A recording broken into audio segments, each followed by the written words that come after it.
121. Se chega a hora de renunciar até a morte em favor de alguém, chega também a hora de sacudir o pó dos sapatos contra os inimigos da verdade, conforme o ensino do Cristo. E duas realidades devem ser ponderadas. Uma é saber quando, por quê e como agir. A outra é saber até onde vai a coragem das criaturas para desempenhar bem e certo a função. É muito fácil fazer discursos ou arquitetar formulismos em nome da lei e do Cristo, mas executar a lei e imitar o Cristo não é para comodistas, fingidos e pusilânimes. O número destes últimos é muito grande, na carne e fora da carne. 122. Grandes iniciados, patriarcas, profetas e também o Cristo passaram pela carne, ensinando e exemplificando sobre a religião, que é a verdade. Mas o que existe dito sobre a origem do Espírito como manifestação ou criação, e sobre as tramitações nas energias, nas nebulosas, nos mundos e reinos primitivos, para depois aflorar na espécie hominal, é nada em relação à realidade. E diremos mais, a título de observação, que no seio do estágio humano, muito antes de atingir o grau crístico, tantas condições e situações existem que o já dito e conhecido é muito pouco para que alguém se acredite um sábio nesse sentido. Pelo menos a esse respeito, que ninguém se julgue mestre em Israel, mas apenas aprendiz, alguém que é relativo em face do absoluto, que é parte e não o todo. 123. Escrituras não foram dadas apenas em outros tempos. Elas serão dadas quando forem necessárias, quando a hora chegar, porque o Consolador é instrumento de advertência, ilustração e consolo, pela vontade de Deus e não pelos caprichos fanáticos de fazedores de igrejinhas, estatutos humanos e esquizofrenias sectárias quaisquer. Não confundam o abecedário com a verdade total em matéria de doutrina. 124. Pode-se conhecer aquele que cultiva a religião, isto é, a moral, o amor, a revelação, a sabedoria e a virtude, por este sinal. Ele procura estar com os deveres sociais em dia, com o bem fazer em dia, com a vontade de aprender sempre em dia, reconhecendo que o mundinho em que vive não foi feito por ele nem pelos seus irmãos, terrícolas ou não, sábios ou não, crentes ou não. Ele pensará sério no chão sobre o qual pisa, no sol que lhe envia calor e energias e no ar que respira, como não sendo propriedades suas de caráter individual. Ele, enfim, viverá colocado na sua justa posição como derivante do Pai único e participante, com os seus irmãos do universo infinito, da infinita criação. Apenas isso. 125. Muito mais interessante do que ver o Cristo exterior ou o divino modelo é saber que somos iguais em essência e que devemos a nós mesmos o dever de igualá-lo. E há ainda algo que pode ser muito mais interessante, pois com formalismos e malabarismos religiosistas jamais lá chegaremos.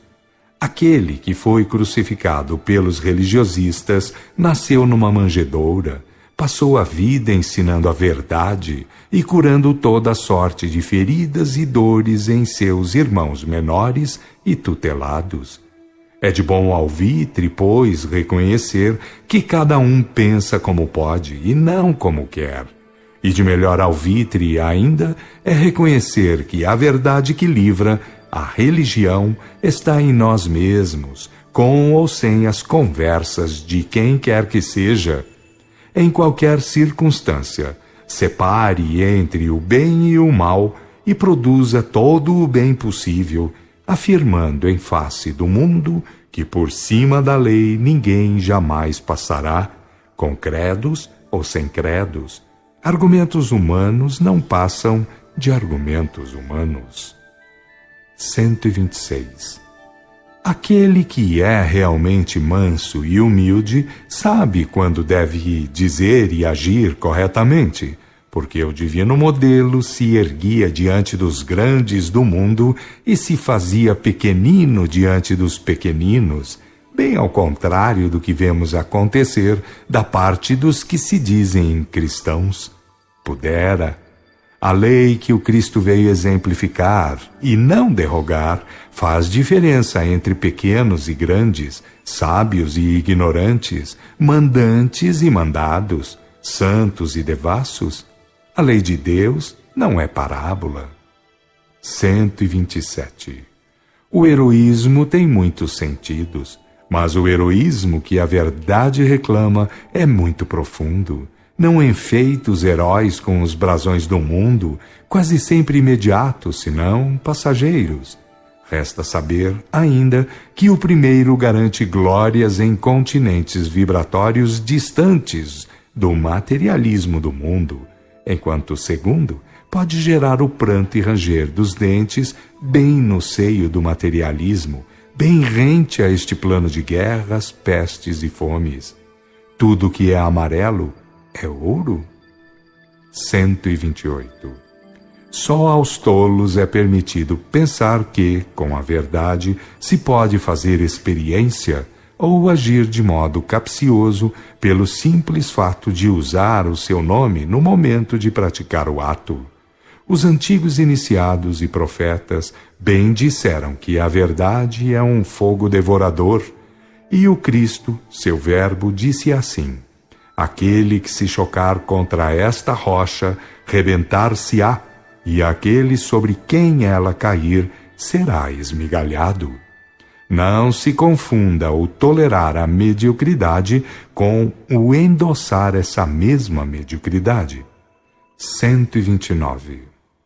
Em qualquer circunstância, digamos que é realmente bem-aventurado aquele que é simples de conduta, porque terá a seu favor a própria consciência. Se vier a cometer o erro, a soberana justiça lhe conferirá boas oportunidades, mas o malicioso, esse pagará até o último ceitil. Como empregas a tua mente? 130. Não discutamos, agora, a origem do espírito e sua caminhada pelos reinos inferiores.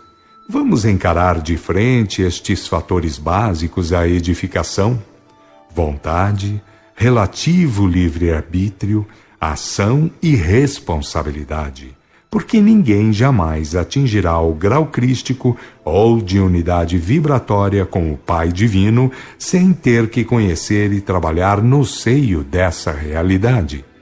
O mais importante não é olhar para baixo ou conhecer o mecanismo da origem, do processo evolutivo e da sagrada finalidade.